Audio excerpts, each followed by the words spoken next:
ഷാഫി പറമ്പിൽ എംപിക്കെതിരെയുള്ള ആക്രമണത്തിൽ കുറ്റക്കാർക്കെതിരെ എഫ്ഐആർ പോലും ഇട്ടില്ല എന്നുള്ളത് ആഭ്യന്തര വകുപ്പിൻ്റെ വലിയ പരാജയം എന്നുറപ്പിക്കുകയാണ്. പക്ഷേ ഇന്ത്യൻ പാർലമെൻറ്റ് പണി തുടങ്ങിക്കഴിഞ്ഞു. കാരണം ഒരു എംപിയെയാണ് CPMൻ്റെ ഗുണ്ടകൾ ആക്രമിച്ചത്.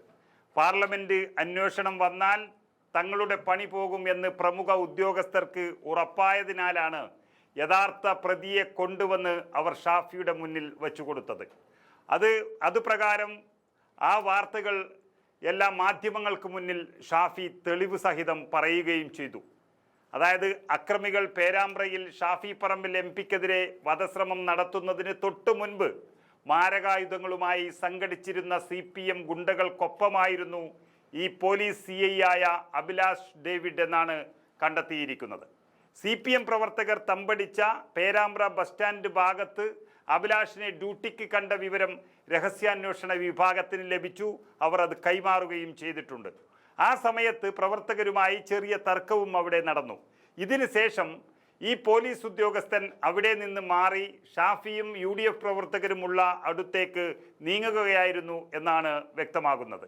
ഇതെല്ലാം അറിയാവുന്നത് കൊണ്ടാണ് പേരാമ്പ്രയിൽ കുഴപ്പമുണ്ടാക്കിയ പോലീസുകാരനെ AI ടൂൾ ഉപയോഗിച്ച് കണ്ടുപിടിക്കാനുള്ള പോലീസ് അന്വേഷണം സർക്കാർ അവസാനിപ്പിച്ചത്. അത് CPMൻ്റെ ഒരു രാഷ്ട്രീയ നിർദ്ദേശത്തെ തുടർന്ന് എന്നും വ്യക്തമായി കഴിഞ്ഞു.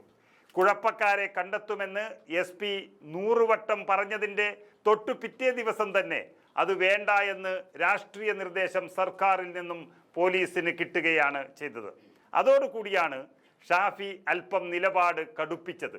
അതായത് ഇതുവരെ തൻ്റെ മൊഴി പോലും പോലീസ് രേഖപ്പെടുത്തിയിട്ടില്ല എന്ന ഷാഫി പറമ്പിലിൻ്റെ പരാതി ആഭ്യന്തര വകുപ്പിൻ്റെ വലിയ തകർച്ചയാണ് കാണിക്കുന്നത്. FIR രജിസ്റ്റർ ചെയ്തതായിട്ട് പോലും അറിവില്ല എന്ന് ഒരു MPക്ക് പറയേണ്ടി വന്നത് വളരെ ഗൗരവപൂർവ്വം കാണുകയാണ് ഇന്ത്യൻ പാർലമെൻറ്റ്. സംഘർഷം പോലീസ് ബോധപൂർവം സൃഷ്ടിച്ചതാണ്. DYSP ഹരിപ്രസാദ് തൻ്റെ കയ്യിൽ ഗ്രനേഡ് വെച്ചുകൊണ്ടാണ് ലാത്തി ചാർജ് നടത്തിയത്. കയ്യിൽ നിന്ന് ഗ്രനേഡ് പൊട്ടിയാണ് അദ്ദേഹത്തിന് പരിക്കേറ്റത്. ഹരിപ്രസാദിനെ ആശുപത്രിയിൽ പ്രവേശിപ്പിച്ചപ്പോൾ എന്തായി, MPയും അഡ്മിറ്റായോ എന്നാണ് ആ പോലീസ് ഉദ്യോഗസ്ഥൻ ചോദിച്ചത്. അതായത് MPയെ അഡ്മിറ്റാക്കണമെന്ന് നേരത്തെ തന്നെ തീരുമാനിച്ച് ഉറപ്പിച്ചത് എന്നാണ് ഇതിൽ നിന്നും വ്യക്തമാകുന്നത്. ലാത്തി ചാർജിൻ്റെ മറവിൽ MPയെ വധിക്കാനുള്ള എല്ലാ തയ്യാറെടുപ്പുമായിട്ടാണ് ഈ പോലീസ് ഗുണ്ട വന്നത് എന്ന സംശയവും വ്യക്തമാകുന്നു.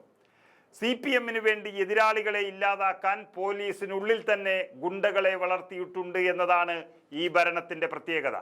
അത്തരം ഗുണ്ടകൾ എന്തു ചെയ്താലും അവർക്കെതിരെ നടപടി ഉണ്ടാകുന്നില്ല എന്നുള്ളതാണ് അവരുടെ സംരക്ഷണം. എന്നാൽ കൊടും ക്രിമിനൽ ആയതുകൊണ്ട് CI അഭിലാഷ് ഡേവിഡിനെ പിരിച്ചുവിടാനായി സിറ്റി പോലീസ് കമ്മീഷണർ നാഗരാജു കത്ത് നൽകിയതാണ്. അതാണ് ഇപ്പോൾ പുറത്തു വന്നിരിക്കുന്നത്. എന്നാൽ ഈ കത്ത് റദ്ദാക്കിയാണ് സർക്കാർ അഭിലാഷിനെ സർവീസിൽ വീണ്ടും തിരിച്ചെടുത്തത്. അഭിലാഷ് ഡേവിഡിനെ പിരിച്ചുവിടാനുള്ള നടപടി അന്ന് ആരംഭിച്ചുവെങ്കിലും അത് പാതി വഴിയിൽ ഉപേക്ഷിക്കുകയായിരുന്നു. ഗുണ്ടാബന്ധം ആരോപിച്ചുകൊണ്ടാണ് ഈ അഭിലാഷിനെ പിരിച്ചുവിടാൻ സർക്കാർ തീരുമാനിച്ചത്. പക്ഷേ ആ ഗുണ്ടാത്തലവനായ പോലീസുകാരനെ CPMന് പോലീസിനുള്ളിലെ ആസ്ഥാന ഗുണ്ടയാക്കി നിയമിക്കുകയായിരുന്നു. എത്രയോ കോൺഗ്രസുകാരെ തല്ലിച്ചതച്ചവൻ ഷാഫിയുടെ നേരെ പോയതോടെ കളിയാകെ മാറി. വടകര കൺട്രോൾ റൂം ഇൻസ്പെക്ടറായ അഭിലാഷ് ഡേവിഡ് പേരാമ്പ്രയിലേക്ക് പോയത് തന്നെ സ്പെഷ്യൽ ഡ്യൂട്ടിയിൽ ഷാഫിയെ ലക്ഷ്യം വെച്ചുകൊണ്ടായിരുന്നു. ഈ ക്രിമിനലിൻ്റെ കയ്യിലെ ലാത്തിയടിയിൽ നിന്നും തലനാരിഴക്കാണ് ഷാഫിയുടെ തല തകർന്നു പോകാതെ രക്ഷപ്പെട്ടത്.